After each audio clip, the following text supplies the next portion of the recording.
right. So, as I said, I'm Gina, one of the pastors, and just excited to be able to share today's message with you. It was several months ago that I was out at a meal with my friends. And as you know, as busy schedules are, right, not everybody can get there around the table, but we were enjoying good conversation. But in that conversation, then we kind of turned to our friend who wasn't there, kind of sharing emails or conversations that we had with her over the time. And then something kind of shifted in our conversations. Maybe it's happened to you too, where we started to talk maybe a little bit more about her rather than how much that we missed her. We started talking about maybe the way that she parents her kids, became a little bit more judgy about some of the choices or decisions that were made. And I'm not proud of it at all, but I found myself in that space. And I'm wondering, when was the last time maybe you caught yourself in a very similar space? Because truth is that we all get kind of caught up in the sharing of information and what is going on, whether it's maybe somebody who cheated in school and we're spreading it around the school, or maybe it's our neighbor who doesn't pick up after their dog and we see them. We're talking about them, right, and as our neighbors. Or maybe it's just something going on in our family as well. Like, we have these conversations. We get caught up in the sharing of information. Some of it might be true. Some of it might be a little bit true. Some of it just may not be true at all. And so this is the last weekend for our series here, that Talk is Cheap. As Pastor Mike was saying, we're moving into November. And so we had started out the series in the book of James, and that's where we're going to end up, in the book of James also. If you haven't been a part of the conversations, I invite you to go back online and watch those conversations. They've been very good people just thinking about, right, the words, the choices that we make in this. So James, he appropriately titled this in chapter 3, Taming of the Tongue, where we're going to learn a little bit more about how to control our tongue. So here is what James has to say for us: that we all make mistakes often. Oh, right there, right? That hits us. We all make mistakes. But those who don't make mistakes with their words have reached full maturity. So guess what? There's hope. There's hope for us that we're still going to learn. And then James goes into some examples here. So something that you might be able to relate to. Like a bridled horse, they can control themselves entirely. And when we bridle horses and put bits in their mouths to lead them wherever we want, that we can control their whole bodies. Or consider a ship as well, that they are large, that strong winds are needed to drive them, but the pilots direct the ship, right, with a little rudder. In the same way, even though the tongue is a small part of the body, it boasts wildly. So there's something important about this bit in the mouth of the horse and also the rudder of a boat. What does that offer? It offers control, doesn't it? It offers control. Anybody try and ride a horse bareback? We had a few last night at 5 o'clock as well. Pretty crazy, right? I wouldn't necessarily recommend it unless it's a tamed horse, right? Right, because there's no control over it. You're holding on to it, just like with the boat as well. Without that rudder, you are just going with the waters and as it takes you and the seas and with the wind. So James goes on to give us some more helpful examples here. Think about this, he says, that a small flame, that it can set a whole forest on fire, that the tongue is a small flame of fire, a world of evil within, a world of evil at work in us. It contaminates our entire lives. Because of it, the circle of life is set on fire. The tongue itself is set on fire by the flames of hell. Now, here the word hell is not the hell that we know about, but this is called Gehenna. Gehenna is a location outside of Jerusalem where they would throw their garbage at. Okay, so James is relating our words like garbage. What a beautiful image, right? Sometimes that comes out of our mouth. That's like what we're hearing, garbage that comes out. James has more to share. We go on. People can tame and already have tamed every kind of animal, bird, reptile, and fish, but no one can tame the tongue, though. It is a restless evil full of deadly poison. With it, we both bless the Lord and Father and curse human beings made in God's likeness. Blessing and cursings come from the same mouth. My brothers and sisters, it shouldn't be this way. This is the word of God for the people of God. Thanks be to God. I don't know, did you hear something new in that scripture? Maybe you hadn't heard before. Maybe this is your first time in hearing it. But I picture like these warning lights that James is trying to tell us, like your tongue, it can't be tamed. It is dangerous. It can't be trusted. And that James gave us these interesting examples, didn't he, in this? Like a spark setting a forest on fire, or the garbage that is thrown out. The tongue being a small part of us, but yet it has so much power and can get us into a lot of trouble. And so one of the ways that the tongue gets us into trouble is with gossip. So what is gossip? Well, gossip is having a conversation about somebody who is not present there with you and has a little bit of a moral judgment in that conversation. It's a kind of where you're giving your extra 2 cents worth on that. It's that 2 cents that gets us into trouble. Is gossip a gender thing? Is it an age thing? Or maybe you might think of a certain establishment or location. I think of a beauty shop to go where you might hear gossip going on, or the local watering hole as well, find out the latest gossip. Even here at church, I'd say that yes, that there is gossip that happens here at church as well. But guess what?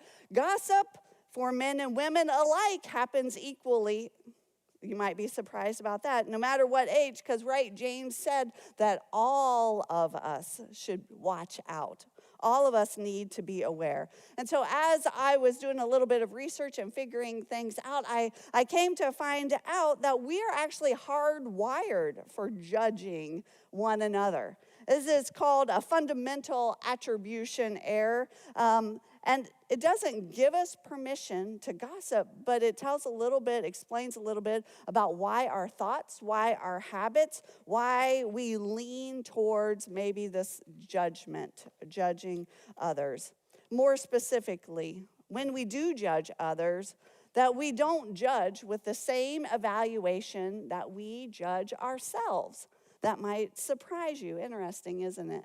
That we tend to judge ourselves with a more favorable than what we really are. Why? Well, because we know our situation, we understand our circumstances and what it is that we are going through at the time. So here's an example. Maybe some of you were cleaning out your garage yesterday. I'm going to clean out my garage. I have this great plan of how my garage is going to look and where I'm going to place things, and it's going to be magnificent. I'm going to wipe it out in an hour's worth of time because I am just that good. But the reality, when I go into it, right, it takes me all day to do so. You see how we kind of had this favorable, which I'd say this kind of good side, like, oh man, you're doing a great job getting that garage all cleaned up, and how you organize everything. It just is amazing. We have this favorable side on us. But then we go to the others, and when we tend to judge others, we tend to judge by the characters. We tend to judge by the character, not their situation. We don't take that into account. So if you take the same example, you're watching your neighbor across the street. They're cleaning out their garage. They're bringing all their stuff that's out. you might think, oh, man, they got a lot of stuff. Why do they spend so much money on all their stuff? Like, they shouldn't. If you don't have a place to put it, right, then you don't need more stuff. Right? So we tend to have a little bit more of a judge on others. We don't see them the same way as we see ourselves because, again, we don't consider the circumstances there. So here I got another image for you. So here's kind of in a work situation. So the guy with the purple tie, he's running in there. And as you can see in his little thought bubble, he was in an accident. But the guy with the red tie, he sees like, oh man, he's overslept again. He doesn't care about work. He's being lazy, right? He stayed up late watching Netflix and he's tired. And then the next day happens. The guy with the red tie comes in and he was in an accident, but the guy with the purple tie is saying, no, he overslept again, right? And this is important, right? The same exact situation, but yet we view it differently. It's important because when we are getting ready to share information, when we are, we need to check our intentions. What's our motives behind what it is that we are sharing? Is it gossip? Or is it like garbage coming out of our mouth, what we are ready to share? And can you think of maybe a gossip situation that you found yourself in? And what was the outcome about it? Like my experience, right? It was no good. It was like poison, and that's what James describes it as, like poison. The sharing of information, right, typically has a certain level of trust that you have when you are sharing information with somebody, that they are now taking your information and they are holding it, right? They have that information there. And sometimes it might give us a false sense of like being special over somebody, false sense of self. I think of like a preschooler saying, like, I know something you don't know. I know something you don't know, right? Ha, ha, ha, ha, ha, ha. Right, that side of us like builds us up. Like, I got the special information in me, and I want to share it because that makes me feel important, makes me feel important.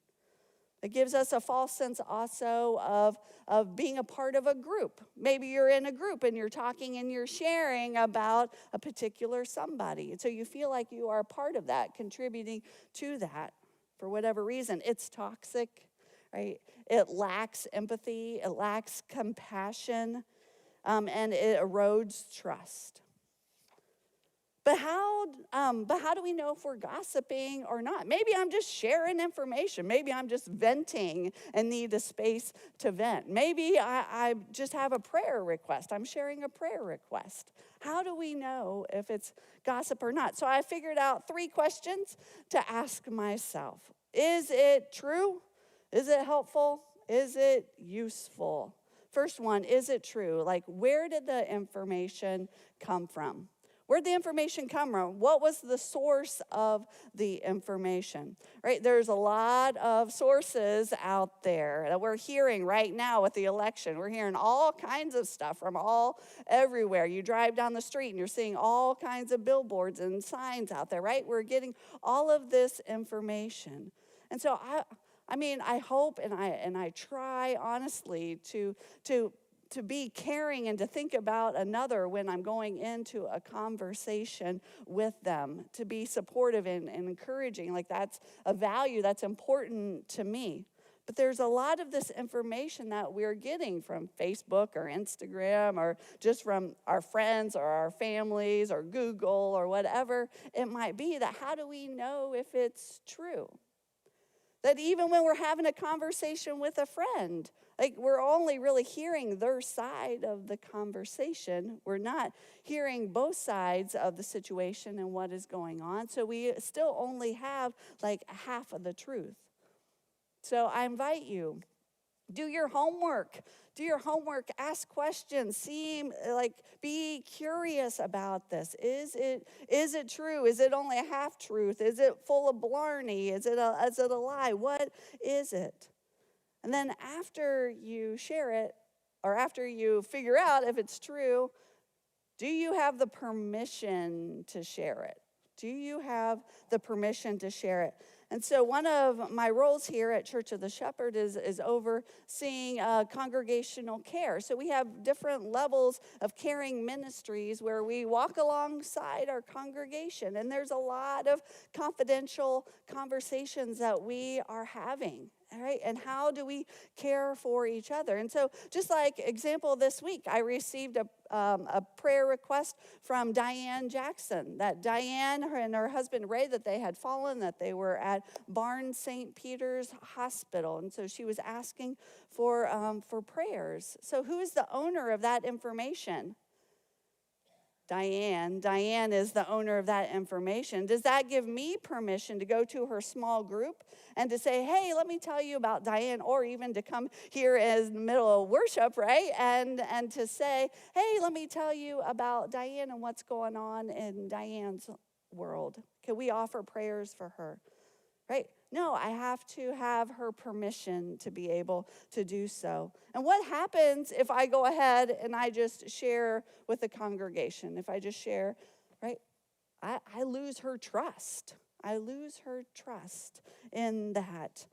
And so that's important to me, and I hope that's important to you, that you want people around you, right, that you can trust, that you can share, because trust is about building relationships. Now, yes, I have cleared it with Diane. Diane is worshiping online. We are so thankful, Diane, and we continue to offer prayers for you and Ray during this time. So I've gotten permission from her. But Proverbs 25 reminds us that in the heat of an argument, don't betray confidences.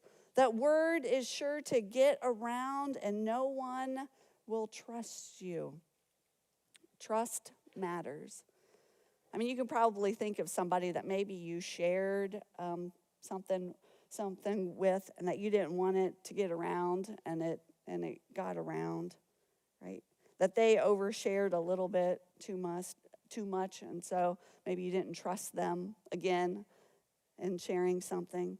So as one of your pastors, we do not share your information unless we have your permission to do so. We hold it in confidentiality. And then if you ask me on a Sunday, hey, how is Diane doing? I mean, most likely what I'm going to say is, I invite you to give her a call, send her a note, check in with her. Like, that's important, that she would love to hear from you. I know that we're a community of caring for one another. That's what we do, praying for one another. But just because somebody's not on the prayer list doesn't mean that God doesn't know exactly what's going on in our lives, because God knows what is going on. So if somebody asks you to pray for them, I hope that you pray for them. If somebody asks you to invite others to pray for them, I hope that you invite others to pray for them. But if they don't give you permission, then don't share it. And if you have any questions, you can email me at mike_wandell@coswired.org. Yes. I've been waiting for that one. Thank you. So second question, is it helpful? Is this helpful? I don't know if you've heard this or not from the news resources, but they say if it bleeds, it leads. If it bleeds, it leads. That for some reason, right, bad news, tragic events, we are drawn to that. That's what interests us so much. Hearing the latest gossip from the celebrities is like a $3 billion industry. So crazy. But why? Why is that like so drawing to us? And I think it's because, hey, I don't have to face my own problems. If I know that somebody else's problems are way worse than mine, right, I can put the attention on them rather than myself, right? I believe that that's what happens. So I know we have caught ourselves maybe reading those tabloids in the checkout line and seeing what is gone. Elvis is alive, right? We see that. But I think we go back to what James says and reminds us of in verse 9. Is that with it that we both bless the Lord and Father and curse human beings made in God's likeness. Blessing and cursing, that they come from the same mouth. That my brothers and sisters, it just shouldn't be this way. Right? With our words of blessings or words of cursing that we have, that each of us, we're made in God's image, and to be reminded of that, to remember that when we're saying what it is that we are saying, that we do try to deflect from ourselves and let's focus on others and pointing out their faults. That we lose this empathy that we have for one another for whatever reason that it is. But it's interesting that James pairs these two, a blessing and a curse, putting them side by side. And I think it's because we have a choice. We have a choice whether the words we choose to say are going to bless somebody or if they're going to curse somebody. That we have a choice in it. And my goodness, right? To bless somebody, to be supportive, to provide affirmation and encouragement and being life-giving to them. Right? I think that's what we desire, but that's not always what happens to us. So the third question is it useful? Is it useful? Do I need to know this? Do I need to say this? How is this useful in the scheme of things? You know, that night with my friends, I wish I had a remote just to hit pause, to rewind, saying what it was that I said. It was hurtful, and it definitely wasn't useful. My friend, as far as I know, doesn't know what it was that I said, and maybe one day I'll have to answer to that when that happens. But I know, right? I know what it was that I said. And I'm disappointed in myself, and I'm disappointed that I put my needs and my desires above my friends' needs. So if the information that you have isn't useful, or the conversation is kind of shifted and kind of changed, I recommend to stop the conversation, to walk away, to say that, I think I've overshared, and let's talk about something else.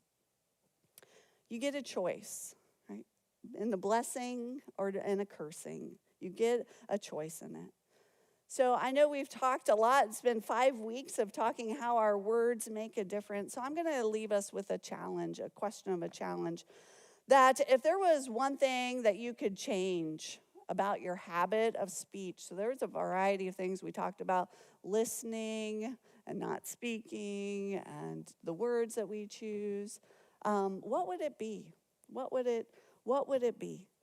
And so maybe it's gossiping is your thing. Maybe it's just not being present or paying attention when you're in conversation. Maybe it's just not allowing others to speak. Whatever that might be, I invite you to talk to God with it. And there's a spiritual practice that we have. It's called examination. And examination is where we invite God into our heart, to look at our heart, to speak specifically to us. And it's just a time of prayer, asking for God's wisdom to reveal to us some of our own habits that we have or behaviors that maybe that God can help us and to lead us in a different way. So I'm going to kind of lead us in a time of examination. I'm going to invite Patty to come up and play a little bit of background music for us. And I've pulled different verses from Psalm 139. And I invite you this week to go back and just read Psalm 139. It's a psalm from David. And David is asking God, is talking to God about examination, asking God to examine his heart. So I've just pulled a few verses for us to think about. So let us just go into this time of prayer. And if you feel like it, you can open your hands just to say to God, I'm here to receive you, God, and what you have to say. I'm here to listen. So let us pray. That God, that we just thank you. We thank you for this time here. May we be slow to speak and just quick to listen to you in this moment. As you speak to our heart. As we become aware of our words and the difference that they make. And that sometimes they're filled with blessings, and other times our words are filled with hurt and harm. So here's our heart, God. Here's our heart. Examine it. Make us aware of our ways so that we can grow and to be more like you. And as David shares these words, Lord, you have examined me and you know me. That there isn't a word on my tongue, Lord, that you don't already know completely. Examine me, God. Look at my heart. Put me to the test. Know my anxious thoughts. Look to see if there is any words or actions or habits that I put before you. Then lead me, God. Lead me to the eternal path. That God, that you know us and that you still offer us grace. You still offer us forgiveness. Help us, God, to lean into you when we are having trouble, when we are struggling. Help us lean into you. May our words be a blessing not only to you, but to others. In your holy name, we lift it to you. Amen.